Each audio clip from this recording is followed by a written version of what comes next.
श्री श्री 1008 के स्वामी संत श्रोमणी सतगुरु रामपाल जी भगवान की जय हो। सत साई पवन भाई भैया, कुछ सपने को लेकर आपसे कुछ बातें शेयर करना चाहती हूँ। परमात्मा ने प्रेरणा की है दासी को। दासी ने संकल्प नाम दीक्षा ले रखी है भैया। परमात्मा ने इतना दृढ़ कर दिया, वैसे ज्ञान आधार से कर ही दिया मालिक ने आपको निमित्त बना के। साथ में सपने में भी आकर के परमात्मा ने दृढ़ बनाया है दासी को। तो वो सपने को ही लेकर भैया कुछ बातें शेयर करना चाहती हूँ। जब भी सपना आया दासी ने आपको फ़ोन भी किया, लेकिन शायद आप बिजी थे, शायद मालिक की भी दया ना थी उस समय फ़ोन उठाने की, आप नहीं उठाए भैया। तो सबसे पहले सपने का जिक्र करती हूँ भैया आपसे, सभी भाई बहनों से। जब भैया आप लाइव आया करते थे पहले, तो नई नई परमात्मा से जुड़ी हुई थी, थोड़ा ज्ञान भी कमज़ोर था। तो कुछ बातों को लेकर शंका हो जाती थी कि नहीं भाई ऐसा क्यों बोल रहा है, कुछ कॉमन सेंस के नियमों को लेकर, कुछ अन्य बातों को लेकर ज्ञान की, तो ऐसे मन में शंका हो जाती थी। तो परमात्मा एक दिन आए सपने में, और मतलब कि आप लाइव आ रहे थे और मालिक आपके मतलब सिर पर बैठे हैं भैया परमात्मा। और वह स्वरूप है जो सन 2002 वाला, 1997-98 वाला, उसी स्वरूप में वही वाला स्वरूप है मालिक का। और मालिक आपके शीश पे बैठे हुए हैं। और ऐसे परमात्मा कभी प्यार से मतलब अपना हाथ फेरते आपके सिर पे, और कभी धीरे से मार भी देते। और आप बोले जा रहे भैया, बोले जा रहे भैया, इतनी मतलब रुक ही ना रहे इतनी तेज़ी से। और फिर आंखें खुल गई तो मालिक ने विश्वास दिला दिया कि बेटा, कि ये जो पवन भाई बोल रहा है तेरा, ये मेरे ही कृपा से बोल रहा है, मेरे ही आशीर्वाद से बोल रहा है। मैं ही इसको मतलब आशीर्वाद दे रहा हूँ, तभी ये बोल रहा है लाइव में जो भी जिक्र करता है। परमात्मा ने विश्वास दिलाया। दूसरी बार के सपने का जिक्र भैया, ये साध संगतियाँ भैया स्टार्ट ही नहीं हुई थी कि इसके 1-2 महीने पहले दासी ने स्वप्न में देखा भैया कि कहीं साध संगति हो रही है। साध संगति तो उस समय तो नहीं समझ में आई जब परमात्मा सपने में दिखाए थे मालिक, और सपने में दिखाए मतलब अब समझ में आई जब साध संगतियाँ स्टार्ट हुई, उसके कई 1-2 महीने बाद समझ में आया भैया। तुरंत तो नहीं समझ में आया, कमज़ोर हूँ थोड़ा ज्ञान में। तो परमात्मा ने मतलब आप हो और कुछ भाई बहन हमारे थोड़े से ही बैठे हुए हैं, और जिस तरह और परमात्मा बैठे हुए हैं कुर्सी पर, और आप खड़े हो और माइक में बोल रहे हो, भाई बहनों को समझा रहे हो आप। और रेस्टोरेंट का ये सारा सामान सोशल मीडिया वाला रखा हुआ है वहीं पर साध संगति में ही। और इतना देखा तो मेरे दासी के मन में तो आया स्वप्न में ही कि मालिक ये सब क्या है, गुरुजी बैठे हुए हैं और पवन भैया बोल रहे हैं, ऐसा क्यों है, परमात्मा क्यों चुप बैठे हुए हैं, पवन भैया सारी बातें समझा रहे हैं भाई बहनों को, हम सब मतलब। तो ऐसा दिन जब आंखें खुली फिर भी दिन में भी चलता रहा यही सारी बातें कि परमात्मा चुप बैठे थे, ये सब क्या सपना देखा। तब भी भैया दासी ने आपको फ़ोन किया, आप नहीं उठाए। मैसेज भी किया, मैसेज तो नहीं किया, फ़ोन ही किया भैया, नहीं उठाए आप। चलो वो भी निकल गई, मैंने कहा होगी कुछ परमात्मा की रजा, मालिक जाने। फिर जब भैया ये स्टार्ट हुई साध संगतियाँ, जब साध संगतियाँ स्टार्ट हुई तो परमात्मा ने तो आपको ही सेवा दे रखी है बोलने की, भाई बहनों को समझाने की, आप समझाते हो। और फिर परमात्मा का वो सत्संग सुनाए आप कि जहाँ मेरी महिमा होती है वहाँ मैं गगन करंत, जहाँ वो तो नंगर अमान है जहाँ मेरे प्यारे संत। जहाँ मेरी महिमा होती, मतलब मैं पहुँच जाता हूँ। तो शायद परमात्मा ने वो साथ संगति वाला ही मालिक ने दिखाया था सपना। तो पवन भैया, जब भी साथ संगतियाँ जहाँ भी होती हैं, परमात्मा पर विराजमान होते हैं, मालिक बैठे रहते हैं, सभी को देखते रहते हैं। मालिक ने पहले ही सपने में दिखा दिया मेरे को। तब मेरे को समझ में आया कि ये हाँ, परमात्मा ने साथ संगति के लिए संकेत किया था। उसके बाद तीसरी बार का सपना भैया, तीसरी बात का ये सपना भैया, जब आपने वो एक पोस्टर बताया था पीला वाला, परमात्मा की ज्ञान प्रचार वाली सेवा के लिए, जो मतलब पीला वाला सा बनाया था परमात्मा की ज्ञान प्रचार की सेवा के लिए। तब भी परमात्मा भैया एक दिन पहले परमात्मा आए, दो दिन पहले भैया परमात्मा आए सपने में। दासी ने देखा, मतलब और आप हो, और आपके साथ एक और भाई है जिसको मैं पहचानती नहीं। उस भाई को और दासी है, और परमात्मा वहीं पर प्रकट हो गए जहाँ हम भाई बहन थे। और मालिक आपसे बोले कि बेटा थोड़ा बड़ा सा पोस्टर बना, और बोले और खूब बढ़ चढ़ कर सेवा कर बेटा, अब समय आ गया है तेजी से ज्ञान प्रचार करने का, खूब बढ़ चढ़ के सेवा कर, ऐसे बोले परमात्मा। बस दासी की आँख खुल गई। तो मैं समझ ना पाई कौन सा पोस्टर, कौन सा वाला नहीं भैया।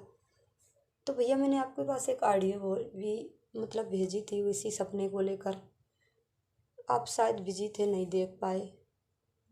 चलो ठीक है, पता नहीं। तो तीसरे दिन भैया आप लाइव आ गए। तो लाइव में उसी ज्ञान वाले उस पोस्टर को लेकर आपने जिक्र किया था कि पोस्टर एक बना रहे थे, परमात्मा के ज्ञान आदर्श बना रहे हैं सेवा करने के लिए, ज्ञान प्रचार की। तो मालिक ने वो भी चेता दिया कि जो कुछ करवा रहे हैं उस पवन दास भाई से हम ही करवा रहे हैं। उसके बाद परमात्मा का चौथी बार का सपने का जिक्र, जो अभी 2-4 दिन पहले देखा था भैया, जो मतलब परमात्मा दासी के घर पे आए और आप हो, परमात्मा आपसे कुछ बोल रहे हैं।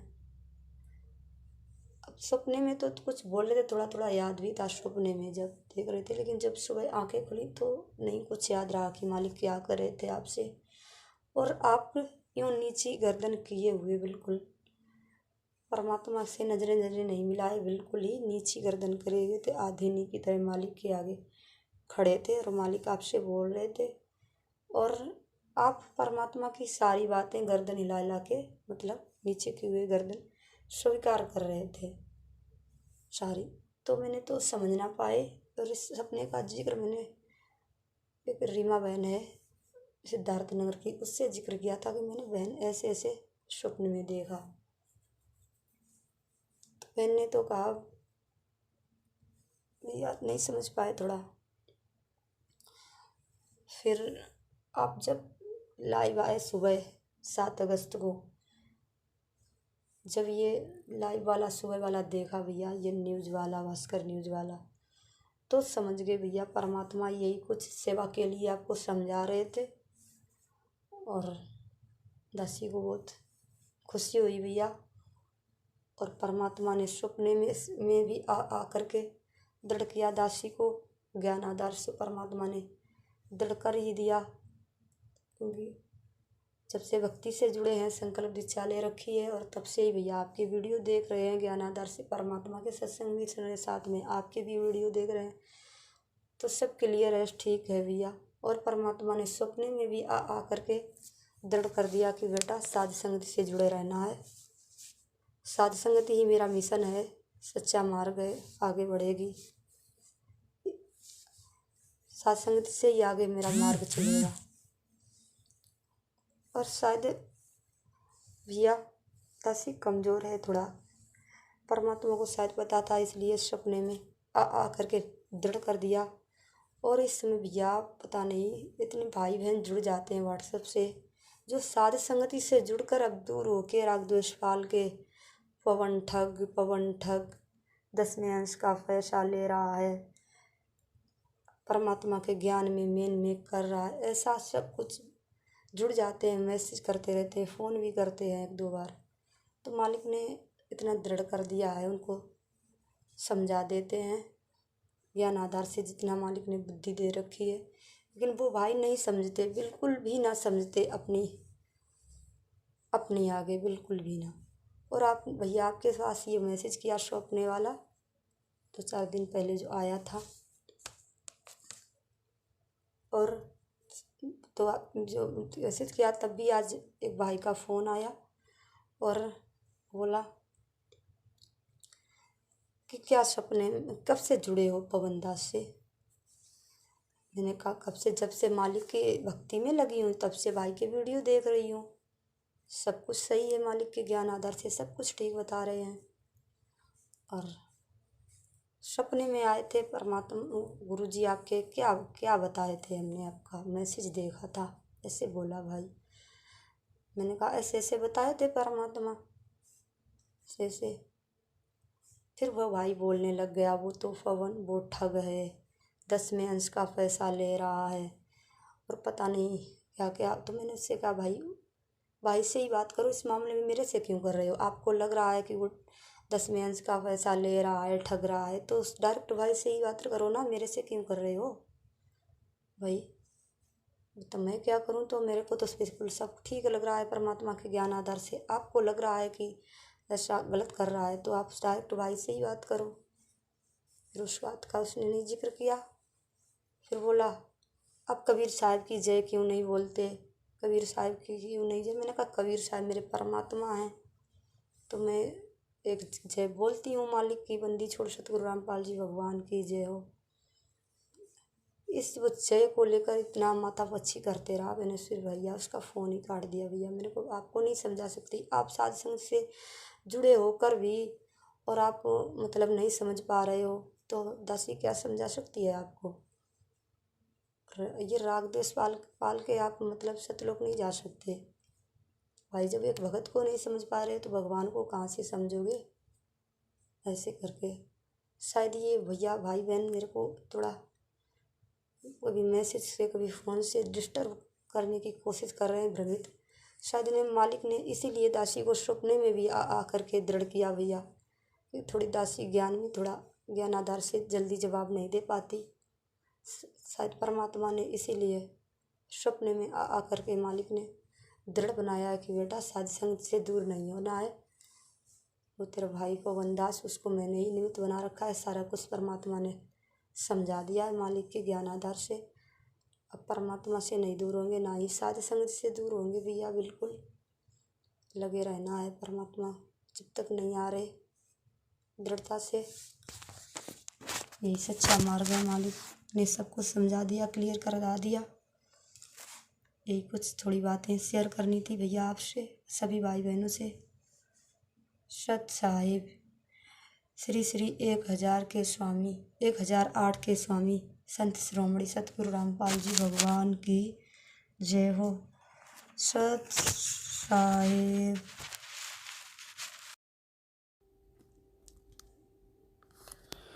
बंदी छोड़ सतगुरु रामपाल जी परमेश्वर जी की जय हो। परमपिता परमेश्वर जी की सभी प्यारी आत्माओं को मुझ पवन दास का सत सत प्रणाम। बहन जी, परमात्मा की एक वाणी है कि मैं रोवत हूँ सृष्टि को, सृष्टि रोवत मोहे, गरीब दास इस वियोग को समझ न सकता कोई। जब समय रहता है उस समय जीव आत्माएं नहीं जागती हैं, वाद विवाद करती हैं, फालतू का तर्क वितर्क करती हैं, मीन मेख निकालती हैं, मन में दोष पैदा कर लेती हैं काल प्रेरणा से। और जब वे महापुरुष यहाँ से चले जाते हैं उसके बाद उन्हें पूर्ण परमात्मा का दर्जा दे के, उनके नाम के आगे सैकड़ों उपाधियाँ लगा के, उनकी मंडी बना के, मंदिर बना के चढ़ावे चढ़ाती हैं, मन्नतें मांगती हैं। फिर क्या मिलेगा? कुछ नहीं। पिछले 27 वर्षों से यही स्थिति परम पूज्य सतगुरु रामपाल जी भगवान के साथ हो रही है। भगवान आके और हमें समझा रहा है, हमारे भले की कह रहा है, आत्म कल्याण का मार्ग दिखा रहा है। और हम नीच क्या कर रहे हैं उनके साथ में? जगत का तो दोष ही क्या है, बेचारों को ज्ञान नहीं है, वो तो कुछ भी कर सकते हैं। 10-10 साल से गुरुजी से सारनाम तक लेके लोग बरवाला कांड के बाद उनसे दूर हो गए, दूसरे पंथों में जाके उनके विषय में उल्टा सीधा बोलते हैं, भला बुरा कहते हैं। तो बहन, ये तो इस काल भगवान की प्रकृति का नियम है, गंदा लोक है। यहाँ आप किसी के भले की बात करो तो वो आपसे नाराज़ हो जाएगा। परमात्मा कहते हैं ना, गधे की आंख में घी डालो तो वो सोचेगा मेरी आंख फूट रहा है। तो वो स्थिति है यहाँ पे। इस काल के लोक में यदि आप किसी का भला सोचोगे तो वो सोचेगा कहीं न कहीं इसका कोई स्वार्थ है, वरना बिना स्वार्थ के कौन भला ऐसा करता है। जबकि उन्हें पता नहीं कि परमेश्वर के मार्ग में जो परमार्थ के कार्य होते हैं उन निस्वार्थ भाव से किए जाते हैं। साधु संत भक्तों का कोई स्वार्थ नहीं होता है, जो वास्तव में साधु संत और भगत होते हैं। तो ये तो कोई बड़ी बात नहीं है बहन जी। दूसरी बात, परमात्मा सब कुछ करने में समर्थ है। परमेश्वर सतगुरु रामपाल जी भगवान को हम जैसे 2 कोटि के जीवों की कोई आवश्यकता नहीं है अपने मिशन के लिए, अपने कार्यों को आगे पहुंचाने के लिए। लेकिन परमेश्वर हमसे भक्ति करवाते हैं हमें यहाँ से निकालने के लिए। तो जाहिर सी बात है, ये छोटी मोटी सेवा परमेश्वर दे के आशीर्वाद उन्हीं का रहता है, शक्ति उन्हीं की काम करती है। बस हमें एक यंत्र की तरह आगे खड़ा करके और हमारे थोड़े बहुत अच्छे शुभ कर्म परमात्मा इस बहाने बनाते हैं। लेकिन इस बात को मूर्ख लोग नहीं समझेंगे।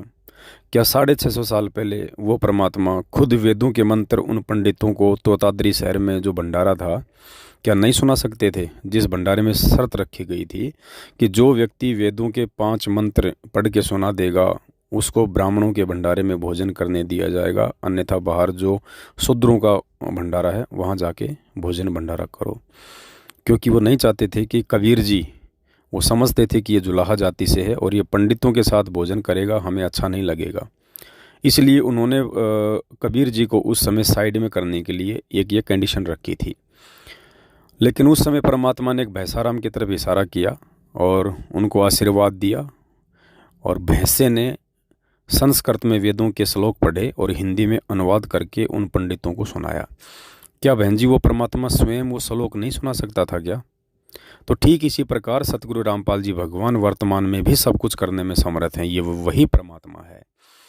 लेकिन हम जैसे नीचों के थोड़े बहुत शुभ कर्म बनाने के लिए परमात्मा यंत्र की भांति यूज करते हैं।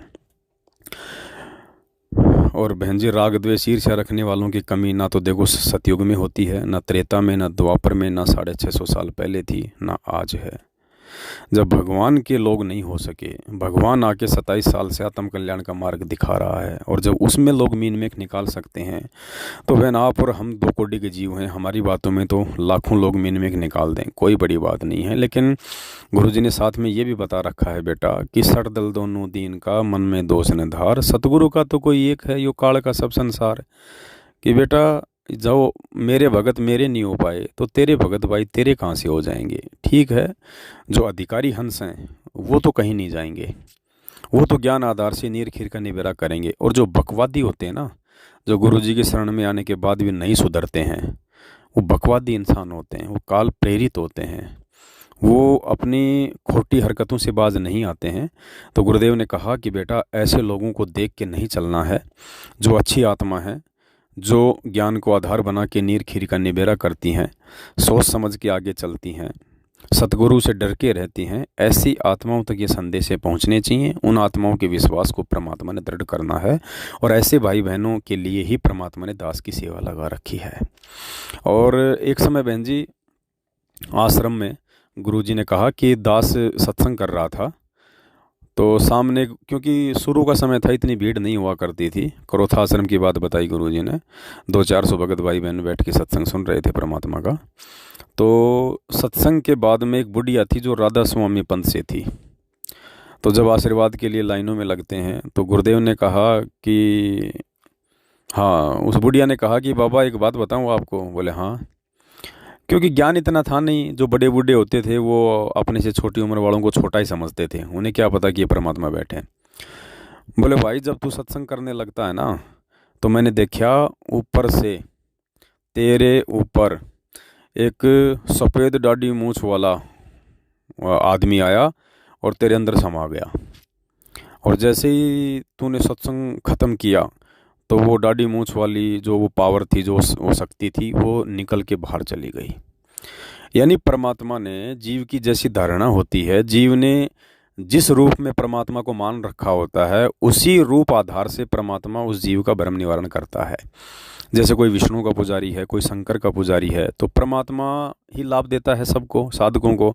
लेकिन जिसकी आस्था जिसमें होती है, उसी इष्ट या गुरु रूप में परमात्मा उसको दर्श करवाता है, उसको आभास करवाता है। तो बुढ़िया की आस्था यही थी कि दाढ़ी मूछ वाला ही भगवान है, तो परमात्मा ने वही दृश्य बुढ़िया को जो है वो दिखा दिया। तो फिर गुरुजी ने कहा कि बुढ़िया अब के विचार है, अब तो नाम ले ले। बोलो ना ना ना, नाम तो मैंने ले रखा है।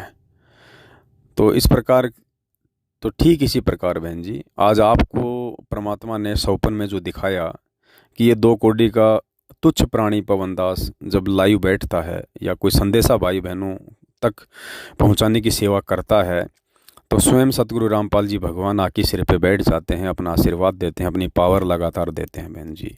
बिना सतगुरुदेव जी के पावर के ये कुत्ता 2 सेकंड भी नहीं भोग सकता बहन जी। 2 सेकंड क्या होती है, मुझे मेरी औकात का पता है। मैं बहन जी त्रेता युग वाले नल नीर की तरह मान बढ़ाई या अहंकार में आके अपना बेड़ा गर्क नहीं करवा सकता। ये ज्ञान भगवान ने पहले इसीलिए दिया है, उसके बाद में दास को खड़ा किया है। सारी वीक पॉइंट बता के, सारे कमज़ोर पॉइंट बता के परमात्मा ने दास को निमित्त बनाया है, कि यंत्र की भांति। तो दास बहन जी वो नल नील वाली गलती नहीं कर सकता, क्योंकि मुझे मेरी औकात का पता है कि मेरे पीछे किसका सपोर्ट है, कौन मेरे सिर पे बैठा है। मुझे इस बात का आभास है बहन जी। देखो, जब किसी आदमी को बुखार होता है ना, तो उसको खुद को आभास होता है शरीर की पीड़ा से। दूसरा आदमी आभास नहीं कर सकता कि इसको बुखार है, क्योंकि बुखार में कोई फोड़े तो निकलते नहीं, अंदर की पीड़ा होती है, शरीर टूटता है। तो जिसको बुखार होता है ना, उसी को मालूम पड़ता है इस बात का। तो बहुत सारी बातें हैं बहन जी करने को तो, लेकिन जो समझ जाए उसका भला, ना समझे वो समय आने पे परिणाम भुगतेगा बहन जी। और हमारी तो सेवा है, हम तो करते रहेंगे भाई परमात्मा के आशीर्वाद से। जब हमारे बाप ने संघर्ष करने से पीछे कदम नहीं हटाए, तो हम कौन होते हैं हटाने वाले, जब हमारा बाप साक्षात हमारे सिर पे बैठा हुआ। तो बस बहन जी, और क्या बताएं, जो परमात्मा का होगा वही समझेगा इन बातों को। बाकी तो भैंस के आगे बीन बजाने जैसा है। सत साहिब।